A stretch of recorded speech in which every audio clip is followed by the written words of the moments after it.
Bom dia a todos. Bom dia. Sejam todos muito bem-vindos. Como ele disse, a casa também já é minha, então eu estou me sentindo em casa mesmo. Eu sempre costumo agradecer a todos que estão aqui, mas dizer a todos vocês parabéns. Por que parabéns? Porque sempre que a gente resolve fazer alguma coisa para nós evoluirmos espiritualmente, moralmente, acontece alguma coisa. Até comentando com ele, né? Que ontem chegou visita em casa, quase não dormi, estava quase dormindo ali no ombro dele. E é assim com todos nós, não é? É um filho que passa mal, que chama, uma coisa que acontece, alguma coisa que queima, que quebra, você que cai, e aí vai. Não é? Um vizinho que chama, mas, ou senão é uma preguiça. Mas aí olha só onde vocês estão hoje. Estão aqui. Conseguiram vencer. Parabéns. Bom, como ele estava dizendo aqui para nós, o nosso tema é o mês espírita. Nós estamos falando de várias personalidades aqui do espiritismo. Neste dia de hoje vamos falar sobre o Camille Flammarion. O nome dele é Nicolas, mas ninguém conhece ele como Nicolas. Todo mundo chama ele de Camille ou Flammarion. Então, se eu disser aqui Camille, não é uma mulher, é o sobrenome dele, e Flammarion também, ok? Como são muitos dados, eu vou ler para que vocês possam me acompanhar. Bom, nosso amigo Camille Flammarion nasceu em fevereiro de 1842, a 1h. Ele nasceu com o nome, como eu disse, Nicolas Camille Flammarion, lá na França. Ele mesmo disse que estava muito impaciente para chegar à Terra e não esperou os 9 meses. Ele nasceu de 7 meses. Ele tinha pressa, ele tinha muita pressa. Ele falava muito isso, que o tempo corria mais do que ele, que o tempo o atrapalhava, porque corria demais. E ele precisava fazer muita coisa. E ele fez muita coisa. E em família de lavradores ele chega, ele é o mais velho, entre 4 irmãos. Apresentava qualidades excepcionais, desde muito jovem. Aos 4 anos, ele já sabia ler. Aos 4 anos e meio, ele já sabia escrever. Gente, vou pensar que não é hoje, é naquela época. Ok? Aos 4 anos e meio, ele já sabia escrever, e aos 5, ele já dominava os rudimentos da gramática e da aritmética. Eu fico pensando, eu acho que ainda hoje não domina. Ele já com 5 anos já dominava. Isso que ajudou muito foi a própria mãe, que o educou, porque já ensinou a ler e a escrever. Tornou-se o primeiro aluno da escola, conquistando nos primeiros cursos uma cruz de honra, que ele guardava como recordação do seu primeiro mestre, o senhor Capelete. Os Flammarions, a família dele, os pais, sempre tiveram uma vida dura. Camille compreendeu o mérito de seu pai, entregando tudo aos credores. Reconhecia nele o mais belo exemplo de energia e trabalho. O que ele entregou? O que ele está falando que a família, no caso o pai, entregou tudo na época para os seus credores? Porque houve uma guerra, a primeira guerra da França. E aí nessa época o pai perde tudo. Só que daí ele fica devendo. E mesmo devendo, ele vende tudo. Ele vende até móveis, roupas, utensílios, tudo que tinha para pagar os seus credores. E ele já começa a admirar o seu pai aí. Porque mesmo devendo tudo, ele ainda vai lá, vende mais um pouco que tinha para não deixar ninguém devendo. Não deixar ele devendo para ninguém. Okay? Entretanto, essa situação o levou a viver com poucos recursos. Depois de muita procura, Camille encontrou, Camille aqui, viu gente? Camille encontrou um trabalho de aprendiz de gravador, recebendo como parte do pagamento casa e comida. Olha o salário, casa e comida. Tá? O que é esse gravador? Não tinha gravador naquela época, ok? Gravador naquela época era um trabalho ruim, era um trabalho forte, firme até, porque era pegar e gravar na pedra, no aço, as coisas que precisavam ser gravadas. Então não era um trabalho fácil para um rapaz. Pretendia completar seus estudos, principalmente em matemática, em língua inglesa e o latim. Queria obter o bacharelado, por isso estudava sozinho à noite. Deitava-se tarde e nem sempre tinha vela. Ele já trabalhava o dia inteiro, naquela época de 14 a 16 horas por dia. À noite ele ia estudar, muitas vezes com fome, porque ele também passava apuros nessa época. Apesar de o salário dele ser a casa e a comida, muitas vezes ele ainda passava fome. Tá? E aí, nessa época, ele não tinha dinheiro nem para comprar vela. Então, muitas vezes, ele não tinha vela nem para estudar. Então, ele estudava sobre a luz da lua. Gente, olha que esforço. Quando você quer, não tem tempo ruim. Quando você quer, não tem essa coisa que vai te atrapalhar. Hoje não, amanhã eu faço. Vou esperar clarear. Ou vou esperar o final de semana. Vamos embora. Aí, não tinha nem a vela, né, como eu disse aqui para vocês. Ele considerava então o clarão da lua e ficava feliz ainda, apesar de estudar à noite e trabalhar, como eu disse, né, de 15 a 16 horas por dia. Para ele, para que ele seguisse a carreira que a mãe dele, na verdade, queria que ele seguisse a carreira eclesiástica. Alguns dados que a gente encontra vai ser muito conflitantes, porque são dados da internet.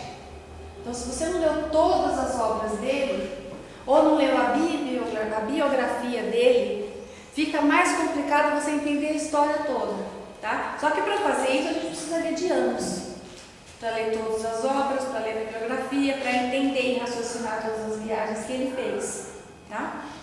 Aí, aqui diz que ele vai seguir a carreira eclesiástica, mas na verdade o que ele queria? Ele não queria isso. Quem queria era a mãe dele que queria. Tá? E aí os pais o puseram a aprender o latim e o vigário Lacenei. Como vigário Lacenei. Flammarion aprendeu o Novo Testamento, a oratória. O padre Berbel falou da beleza da ciência, da grandeza da astronomia, porém mal sabia que um dos seus auxiliares, Camille Flammarion, lhe bebia as palavras. Aliás, seria ele a ilustrar a letra e a significação em galo romano do seu nome, Flammarions, que significa aquele que leva a luz. Chique, né? Aquele que leva a luz, Flammarion. Ingressou na escola de desenho de frases da igreja de São Roque, a qual frequentava todas as quintas-feiras. Tinha os domingos livres. Presta atenção, ele estudava de noite, se estivesse vendo a luz da lua, e aí ele achava que o domingo era livre, não era para descansar. Tinha os domingos livres e os ocupava assistindo às conferências feitas pelos abades sobre astronomia, que essa era a paixão. Em seguida, tratou de fundar a Associação dos Alunos de Desenho dos Padres de São Roque. E ainda achou tempo para criar essa associação dos alunos. Todos eles aprendizes residentes nas vizinhanças. Seu objetivo? Tratar de ciência, literatura e desenho. O que era um programa e tanto para o ambicioso Flammarion. A primeira obra do Flammarion foi O Mundo Antes da Aparição dos Homens, que fez quando tinha 16 anos. O que vocês estavam fazendo com 16 anos? Eu fiquei pensando depois que eu comecei a ler a história dele, eu fiquei pensando, o que eu estava fazendo com 16 anos? Minha preocupação era o que, gente? Era uma espinha na testa? Era um namoradinho? Não sei, sabe? aparição, mas você não tinha isso como noção ainda, né? Ele já estava escrevendo uma obra. Essa obra é chamada O Mundo Antes da Aparição dos Homens. Também escreveu Cosmogonia Universal, que é um livro de 500 páginas. E o irmão Ernest Flammarion, também muito seu amigo, tornou-se livreiro e publicava-lhe os livros através das edições Flammarion. Durante uma missa de domingo, Camille desmaia. Fica pensando, também não é para menos, né? A gente já desmaia com muito menos. Então ele trabalhando desse jeito, estudando muito, escrevendo as obras. Aí ele está lá, nesse dia, né, na missa de domingo, e ele desmaia. E é por causa desse desmaio é que deslancha muita história aqui. E é aí que ele é atendido em casa pelo Dr. Andrew Fournier. Um desmaio providencial, pois, ao ver o doente, o médico avista sobre a cabeceira da cama dele um manuscrito que é a Cosmogonia Universal. Após ver a obra, achou que o jovem merecia posição melhor e consegue uma vaga como aluno de astronomia lá no Observatório de Paris, onde ele conhecia o diretor. Esse médico conhecia o diretor desse observatório, e aí ele indica para esse diretor o Flammarion, onde foi admitido como auxiliar em 1858. Como foi calculador, fez parte do Boreal de Longitudes. O que é isso? Ele queria calcular as distâncias entre a Terra, a luz que refletia, da onde refletia, quanto tempo isso demorava. Então essas distâncias ele queria saber. A notoriedade de Flammarion se deu com a obra A Pluralidade dos Mundos Habitados. Lembra alguma coisa aqui? Aqui a gente está chegando já perto de Kardec, tá? Então ele faz essa obra no ano de 1862, após deixar o Observatório de Paris, onde muito sofreu com as impertinências e perseguições do diretor. Olha só, lembra, ele sofreu lá aquele desmaio na missa. O médico que atendeu ele viu o livrinho de cabeceira dele, ficou entusiasmado, falou, peraí, isso aqui é seguro, indica para o diretor do observatório lá na França, ele vai. E esse diretor, que é o Leverrier, desculpe o meu francês que não tem nenhum, ok? Então vamos de Leverrier. Esse Leverrier, que era o diretor do observatório na época, se encanta com Flammarion, porque ele realmente era muito estudioso e era muito inteligente, era muito dedicado. Então, com isso, ele vai fazer o quê? Ele vai se empenhar. E muitos trabalhos do próprio Flammarion é tido nesse observatório como maravilhoso, como fantástico. E aí, o que acontece? Quando você começa a se sobressair, a aparecer um pouco mais do que, aspas, deveria, porque agora você está aparecendo mais do que o diretor do observatório, começam as intrigas. Aí é que fala, né, que ele sofreu com as impertinências e perseguições do próprio diretor, aquele que o acolheu no início. Porque agora esse diretor estava enciumado. Porque as obras de Flammarion estavam ofuscando o diretor. Aí, quem não podia conceber a ideia de que ele, né, esse Leverrier, não podia conceber a ideia de um rapazote acompanhado em estudos de ordem tão transcendental? Tipo, né, como você pode ser mais inteligente do que ele? A partir dessa época, Camille Flammarion começou a escrever os livros de astronomia, que foram traduzidos por diversas línguas. Para conhecer a direção das correntes aéreas, realizou em 1868 algumas ascensões aeroestáticas, que ele queria saber a direção dos ventos, a rotação dos planetas e por aí vai. Mas a Guerra de 1870 interrompeu temporariamente a publicação de suas obras. Após estabilizado o período de guerra, mudou-se para uma casa situada na esquina de Cassis com a Avenida do Observatório, em Paris. Em 1874, casou-se com Sylvie Petrix, sua namorada de infância, e levou-a em sua lua de mel em nada menos do que uma viagem de balão. Vocês iriam? Não. Quem iria? Eu iria. Quem mais iria? Acho que só estamos nós dois aqui. Eu iria, gente. Eu iria porque é um sonho. Porque você fica pensando, né? Eu já voei não. Eles falam planar. Aquela asa delta. Gente, o voo em si, você esquece de tudo. Porque o que você vê é tão fantástico, não dá tempo de você pensar no medo nem no resto. O medo é só até você chegar lá no alto da montanha para conseguir fazer o salto. Isso sim é um perrengue. Foi aí que eu passei o medo. Foi até chegar e dar o pulo. Porque quando você dá o pulo, parece que você vai cair. Literalmente de 300 metros para baixo. Né? Aí ele fala aqui desses balões, por quê? Porque ele foi levar ela, a Sylvie, a sua esposa, na lua de mel para viajar de balão.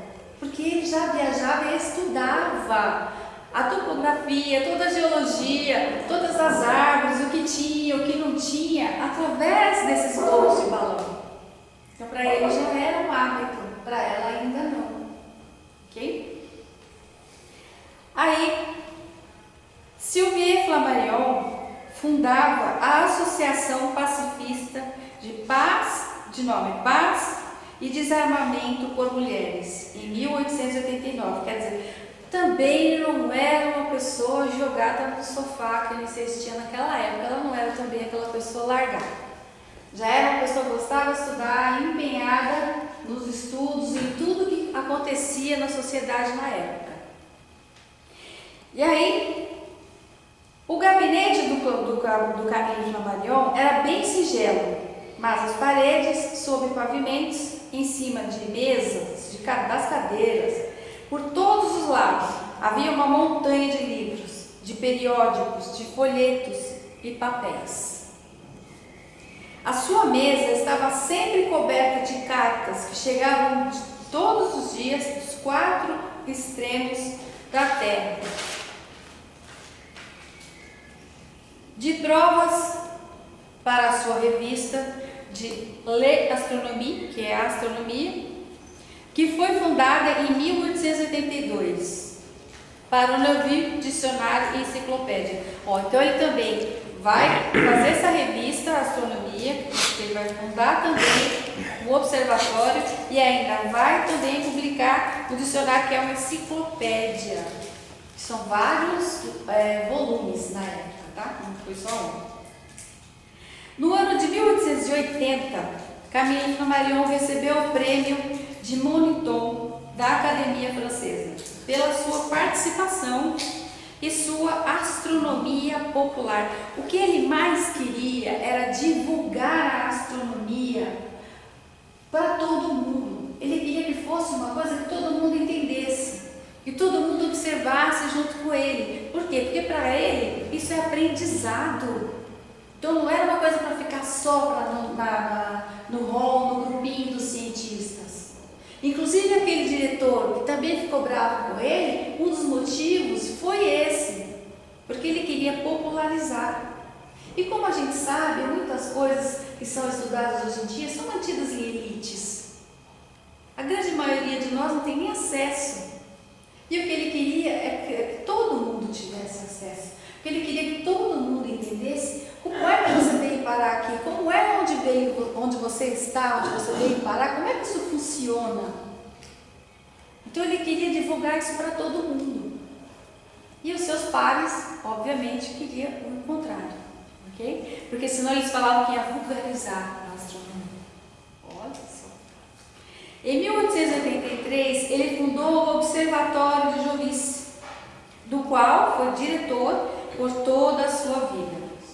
incentivando o trabalho de observadores amadores. Olha, então aqui ele já pega os observadores amadores. Ele já está treinando os seus pares, os seus alunos, para que eles cheguem aonde ele chegou e muito mais, porque ele sabe que ele também vai o quê? Um dia ele vai desencarnar. Aí, em 1887, ele funda a Sociedade de Astronomia da França, com o objetivo, em suas palavras, de disseminar a ciência do universo e envolver os fãs em seu progresso. Então, ele já queria que todo mundo entendesse como o universo funciona, como a Terra funciona, como tudo funciona ao redor. O presidente da entidade, o professor do Príncipe Imperial e seus trabalhos para a popularização da astronomia fizeram com que fosse agraciado em 1912 com o prêmio de Ordre National, quer dizer, a Ordem Nacional da Legião de Honra. Em 1819, ele fica viúvo, a Sylvie falece, e aí ele se casa agora, de novo, com agora Gabrielle Renaud, sua secretária durante anos. Ela já vinha acompanhando ele há 16 anos, auxiliando nos trabalhos. E aí, quando ele fica viúvo, ele passa um tempo viúvo e em seguida ele se casa.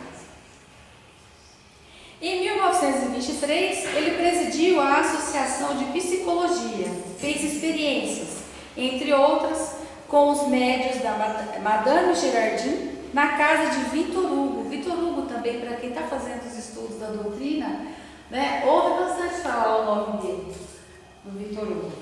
E aí, e também a Madame Eusápia Paladino. Essa Eusápia Paladino, ela é contraditória, vamos dizer assim, porque ela era uma médium ostensiva, então ela tinha mesmo, né, a mediunidade, mas como naquela época era muito comum que os médiuns trabalhassem como profissão a mediunidade, eles recebiam. E o que acontece quando o médium começa a receber para fazer um trabalho que ele deveria fazer de graça, já que quem está fazendo o trabalho não é ele, é a espiritualidade? Orgulho só. O orgulho só. O que mais? Vaidade. O que mais? Acho que enfraquece, né, também. Enfraquece. Só que aí, quando enfraquece, o que acontece? Ela está ganhando por isso, e aí vem a ganância. Então, se eu não consigo, no momento exato, que está lá, a reunião marcada, a sessão marcada, ou que todos estão ali para ver o que precisa acontecer, no caso aqui, né, aspas, o que ela faz quando não acontece, quando a espiritualidade não vem ajudar? Ela frauda. E quem percebe isso? Camilo. Aliás, ele percebeu a fraude de muitos médiuns. Na verdade, numa das obras ele vai dizer que ele percebeu a fraude em todos os médiuns. Todos. Ele não colocou exceção em ninguém. Uns por ego, orgulho, vaidade. Outros por não entender mesmo o que estava acontecendo, e ele percebia que era animismo. Animismo, para quem não sabe, é o próprio espírito se manifestando, então não tem uma comunicação com o outro espírito. Então ele percebia essas fraudes, e a dela foi mais contundente. Por quê? Porque ela fazia, ela amarrava, ele até fala assim, né, que numa das sessões, porque ele começou a fazer sessões nos observatórios, então ele reunia os médios e fazia essas sessões mediúnicas. Aí o que acontece? Numa dessas sessões, ela está lá. E ele, quando ela sai, ele pega e fala para ela assim: eu sei o que você fez. Como quem diz, né? Eu sei o que você fez no verão passado. É por aí. Por quê? Porque ele sabia que uma das vezes que ela fez uma sessão, ela estava com um barbante amarrado embaixo da mesa para que a mesa se movimentasse. Só que ele sabia que ela tinha mediunidade ostensiva. E que ela fazia isso porque ela precisava ganhar o dinheiro, então quando ela não conseguia fazer, ela forjava o movimento. Então quando ele resolveu trabalhar com ela nas sessões, ele traz ela para a casa dele, a esposa dele na época, mais uma outra pessoa, vão fazer o quê? Toda vez que ela chegava, ela tirava toda a roupa com a esposa e essa outra mulher que ajudava. Para quê? Para que eles vissem se ela não estava escondendo nada, para forjar a sessão, porque ele queria que fosse autêntica, porque ele queria que o espiritismo fosse autêntico e não uma coisa assim, sabe, fantasiosa. Então todas as sessões que foi feita dela com ele, na casa dele, foram sessões reais, que realmente aconteceu a mediunidade dela ali. E observada de perto, dessa forma, para vocês terem noção. E numa dessas sessões, a mesa, literalmente, ela levanta cerca de 20 a 30 centímetros do chão. Vocês verem a ostensividade dela. Né? Então, é isso que atrapalhou naquela época, e aliás até hoje ainda atrapalha, o movimento espírita. Pelo fato de existirem pessoas, existirem médios que até hoje forjam. Hoje não mais esses de efeitos físicos, né, que é de levantar alguma coisa, bater alguma coisa, mas principalmente de psicografia. Muitas vezes a pessoa não está ali psicografando o que o espírito está falando para ele, e sim o que está vindo na cabeça, uma ideia. Tá? Aí continuando, em 1923 ele presidiu a Associação de Psicologia. Ele ainda foi pro ramo da psicologia, gente. Por quê? Porque ele queria entender o que acontecia na cabeça das pessoas durante a mediunidade.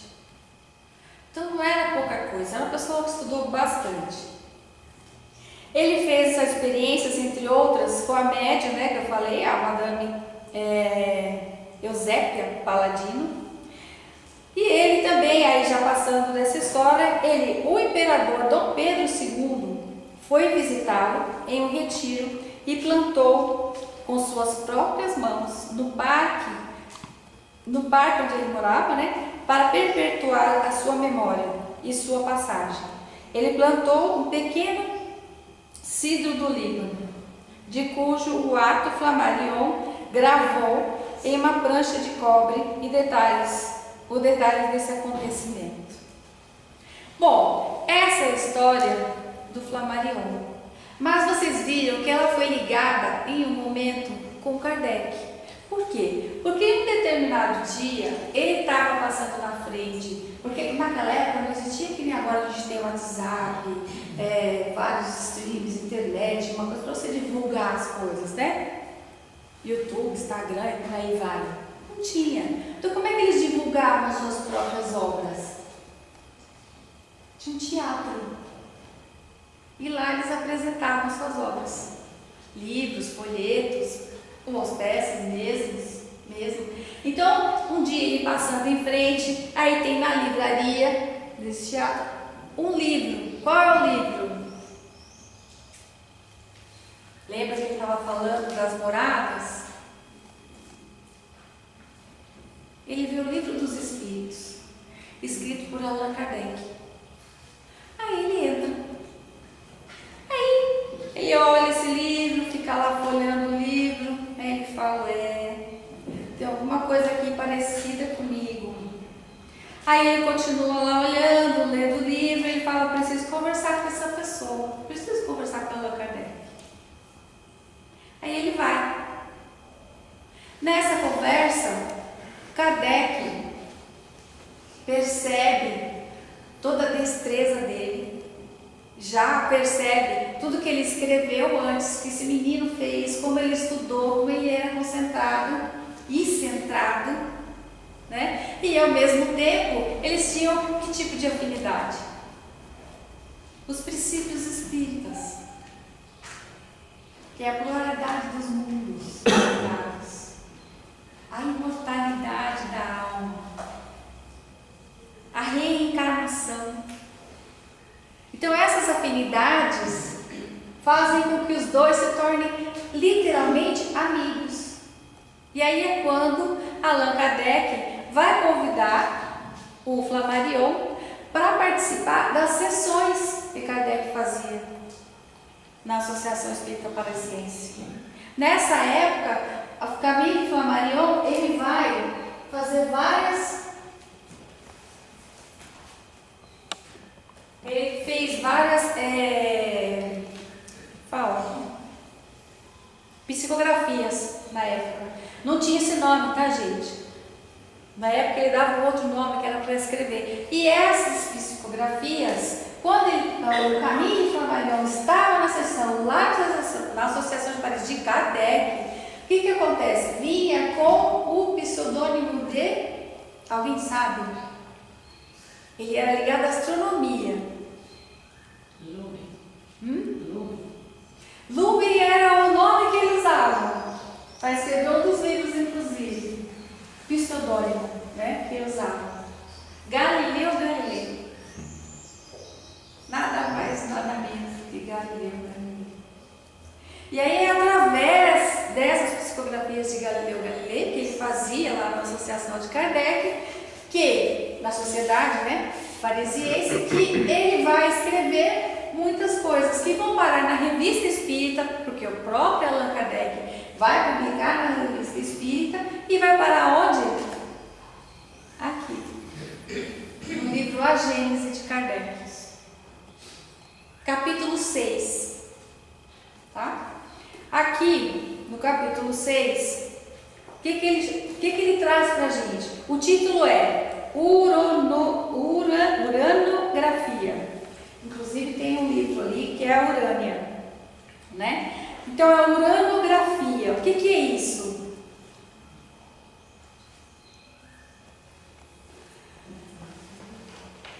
Grafia, uranografia. Ele vai estudar o universo, o mundo, os mundos, como eles funcionam, o que tem, o que não tem, as plantas, tudo ele vai estudar em relação a isso, ao universo. E aqui ele vai falar o seguinte, ó.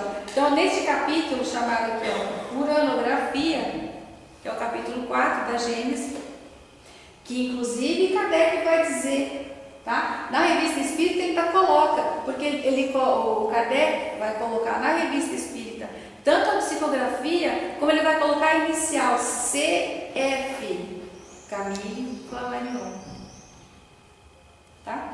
Aí ele vai falar aqui, ó, do espaço e o tempo, a matéria, as leis e as forças, a criação primeira, a criação universal. Fácil, né, gente? Esses temas. Os sóis. Opa, tem mais de um, sim. Ele descobre que tem planetas que tem 2 sóis e girando um em torno do outro. E ele vai escrever tudo isso nas suas obras. E aqui ele fala: os sóis e os planetas, os satélites, os cometas. Acabou? Não. A Via Láctea, as estrelas fixas, os desertos do espaço. Oi? Deserto do espaço? É. Onde ele achava que não tinha nada, tinha. E ele vai descobrindo essas coisas. E vai mostrando isso pra gente. Só que pra gente hoje falar disso parece que é fácil. Quando você tem um monte de satélite lá no espaço já lançados, não é? Mandando fotografia, mandando imagem, mandando um monte de coisa pra cá. Mandando sons. Naquela época ele tinha o quê? Era o telescópio dele. E o primeiro, quem ajudou ele a montar são os pais. Primeiro que deu um binóculo. Aí depois ajudou ele a montar o telescópio. Depois deixou até uma salinha para ele na casa dele, como se já fosse um observatório. De tanto que ele gostava. Porque aos 9 anos ele já mostrou o que ele queria. Aos 9. Aos 9 não sabia nem botar. Vocês percebem a diferença de um ser assim? Aí, o deserto deserto do espaço, sucessões eternas dos mundos, a vida universal, a ciência, não acaba, gente, considerações morais, calma. O capítulo é grande, bonito, e não é só bonito, ele é muito importante para a gente, porque muitas vezes a gente, aliás, deixa eu até falar disso, é que está acabando o nosso tempo, a gente vai falar dele, a gente precisa de uns dias. Ele, na época, também foi rechaçado, não só porque ele queria deixar com que todo mundo conhecesse a astronomia, ele queria que todo mundo conhecesse, mas ele também começou a levar para o lado o quê? Da espiritualidade. Se cientista hoje já tem embate com médico, ou cientista também, que vai para o lado da espiritualidade, que está naquela época. Então ele foi rechaçado lá, também por causa disso, porque ele agora quer mostrar, olha, muitos dos movimentos que a gente consegue ver e observar, isso só porque ele já tinha de aparelho. Não são movimentos que a gente pode simplesmente explicar materialmente falando, fisicamente falando, com as coisas que a gente conhece aqui. Tem algo mais. Quando ele começou, ele não sabia o que era esse algo mais. E aí, quando ele conhece Kardec, pronto, acabou, né? Casou ali o pensamento. Porque daí ele descobre o que era esse algo mais, que é o que Kardec estudava, que é a espiritualidade. Ele consegue estudar bastante em relação à espiritualidade? Sim. Tem alguns, não dele, óbvio, tem alguns livros e alguns sites que vocês vão encontrar que vão falar assim, mas ele não era espírita. Como não? Ele participou das sessões. E, inclusive, o último livro que ele escreve, que é Casas Assombradas. Se você... É esse mesmo, aqui. Sortudo você que vai ganhar, viu? Queria eu também. Esse livro, ele vai escrever, ele vai falar do quê? Dos espíritos. Ué, se ele não acredita, como é que ele vai escrever essa obra? E várias outras obras nesse sentido. E ele participou sim das reuniões. Tem site que vai dizer que ele não conheceu Kardec. Como que ele não conheceu se ele participava das reuniões de Kardec, gente? E por aí vai, tá? Ele nessa época, que ele já está aqui, já no último livro dele, o que acontece? Ele já está, como é que eu vou dizer? Não é frustrada a palavra, nem decepcionada, mas sabe quando a pessoa fica triste com aquele movimento, daquela direção que o Espiritismo, que a doutrina está indo? Porque depois que Kardec faleceu, que inclusive Camille Flammarion vai fazer um discurso, ele foi convidado para fazer o discurso no túmulo de Kardec, foi um dos convidados. Ele faz um discurso longo e muito bonito, só que são 26 páginas, tá? Então obviamente não tenho como ler aqui para vocês, mas é lindo mesmo que ele fala durante todo o discurso. E a frase, né, célebre que fica, que ele fala de Kardec, que ele diz que Kardec era o bom senso encarnado. Olha que lindo isso. E ele, nessa época, depois que Kardec morre, desencarna, né, como a gente fala aqui, porque quem morre é só o nosso corpo, o espírito permanece vivo, ele é convidado para dirigir a Sociedade Parisiense, que Kardec dirigia. Mas ele não aceita, ele declina. Por quê? Porque você fica pensando, poxa, ele era teu amigo, ele concordava com as coisas que Kardec estava fazendo, por que ele não aceitou? Alguém chuta o palpite? Arrisca? Porque ele não era mais espírita? Não, ao contrário. Sabe por quê? Ele viu que naquela época, ele ainda fala, né? De 10 dos seus pares, 9 estavam levando o espiritismo apenas para o lado religioso. Estava se tornando uma igreja. Continua. E aí o que ele fala? Não era isso que Kardec construiu quando ele colocou a doutrina. Não foi isso que ele quis quando ele fez todas essas obras que ele fez junto com a espiritualidade. O que ele queria era mostrar cientificamente como tudo acontece, para provar que não era alguma coisa sobrenatural, e sim uma coisa natural. E quando ele percebeu que 9 de cada 10 pares dele, né, da época que trabalhava junto na sociedade, ia para esse lado, ele falou: eu não vou dirigir isso aqui, porque não batia mais com o que ele acreditava. E ele sabia, tanto que no discurso, eu aconselho vocês, leiam o discurso, está lá na Obras Póstumas de Kardec, está o discurso inteiro, na íntegra. Ele vai falar que o que Kardec queria também era acessibilidade, que nem ele fala da astronomia. Kardec queria que todos entendessem o que estava acontecendo dentro da doutrina espírita, com os espíritos, conosco junto, com o mundo invisível, como ele chamava na época, que é o plano espiritual. Então não era para deixar aquilo focado só na acessibilidade da caridade, da doação, como é que eu vou dizer aqui? Isso tudo, gente, é muito importante, óbvio que é importante. A pessoa chegar aqui, ser acolhida, ser bem recebida, ter uma palavra, né? Receber alguma coisa do Evangelho, mas o que ele não queria que fosse transformado só nessa parte, porque não era uma parte só, ele não criou uma religião, ele criou uma doutrina baseada no tripé. Qual que é esse tripé? Qual é? Filosofia, ciência e religião. Religião. Não era só religião. Então por isso que ele declina, ele não aceita. Porque ele não concordava com isso. Ok? Aí, depois dele declinar, ele faz esse discurso, como eu disse, ele vai criar o próprio observatório. E aí, lá em Jovis, depois desse, quando ele vai chegando assim, lá aos seus 83 anos, ele era muito amigo também de Gabriel Delany e Leon Denis,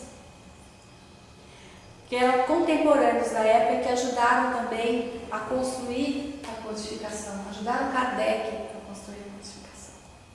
Então já foram espíritos que vieram, encarnaram naquela época, já fazer toda essa base, fazer a assessoria, para que a gente tivesse hoje a doutrina espírita. E aí ele também é convidado nessa época para fazer um discurso lá na Sociedade Espírita de Paris. Ele é convidado pelo Delany. Aí, Delany fala numa reunião de mediunidade, né? Ele recebe uma mensagem que fala que o Delany vai ter que fazer esse discurso. E ele fala assim: não, eu estou muito doente, já estou muito velho, eu não tenho como ir. Eu vou pedir para o nosso amigo Camille Flammarion ir fazer esse discurso. E ele fala: Camille não está lá, lá você. Ele fala: não, eu já o convidei, ele aceitou, ele irá. Camille não estará lá, faça você esse discurso. Isso, depois, 27 dias depois, quando chega o dia de fazer o discurso lá, Camille já aceita, mas Camille não vai, quem vai mesmo é ele. Por quê? Camille desencarna. Olha a espiritualidade avisando já para ele: Camille não vai estar lá. Não disse que ele morria, mas já disse que ele não ia poder estar lá. Então, mas o aviso ele já teve. Ó, se prepara, porque não vai ser Camille, vai ser você mesmo. E assim aconteceu. Dia 4 de junho de 1925, Camille desencarna. Com ele, praticamente seu legado, porque por mais 2 anos a sua esposa vai continuar com o observatório, fazendo o trabalho que ele fazia, mas ela também desencarna. E agora nós chegamos aonde estamos. E é por isso que nós estamos estudando esses personagens, eu vou dizer assim, mas não são nem personagens, são personalidades. Por quê? Para que a gente resgate a verdadeira estrutura do Espiritismo, da doutrina espírita. Para que a gente entenda o que eles fizeram, o trabalho que eles tiveram, o esforço que eles fizeram, para que a gente entendesse tudo que a gente entende na obra já escrita, que não foi fácil escrever com o que eles tinham de instrumento na época. Então, para que a gente possa receber isso de bom grado, de coração aberto, e principalmente, tem uma coisa que se a gente não usar ela aberta não serve para nada, com a mente aberta. Porque é que nem guarda-chuva, se você não abre, não serve para nada. Então é isso que ele trouxe para a gente. Vamos estudar, vamos estudar, vamos estudar. E vamos, depois que você estuda, você faz o quê? Você distribui este conhecimento com seus pares, com aqueles que não são os seus pares, como ele disse, para todos. Conhecimento para todos. Então, terminando aqui essa singela mesmo, apresentação sobre o Camilo e sua Marion, eu desejo que vocês leiam as obras, procurem mais saber sobre ele, porque realmente é muito bonita a história. Aliás, tem um conto dele, deixa eu ver se eu anotei aqui certinho, um local, que é do Jarbas, para vocês procurarem, e tem um texto dele que a gente demora, ele fala lá que o texto demora 25 minutos para ler, mas não são 25 minutos. Se você for ler para entender, você vai demorar 1 hora para entender. Ah, que pena, eu não trouxe aqui anotado, gente, mas eu vou deixar aqui para vocês depois, e aí vocês podem passar para ela, para todos que estão aqui, tá? Que é o... Eu tinha certeza que eu tinha anotado aqui o moço, meu Deus. Eu ia anotar. Mas eu mando para vocês, tá? Que é um site que está lá na USE desse palestrante que também já é falecido, que ele estudou e ao invés dele colocar isso em forma de apresentação, ele colocou em texto. E lá ele dá uma explicação gigantesca de toda a vida pessoal, da infância, de tudo, dos professores, da amizade que acontecia dele com Kardec, dá bastante detalhes para que a gente possa se divertir e se aventurar nessa estrada, tá bom? Então eu desejo a todos vocês um ótimo domingo e uma semana excelente. Fiquem em paz.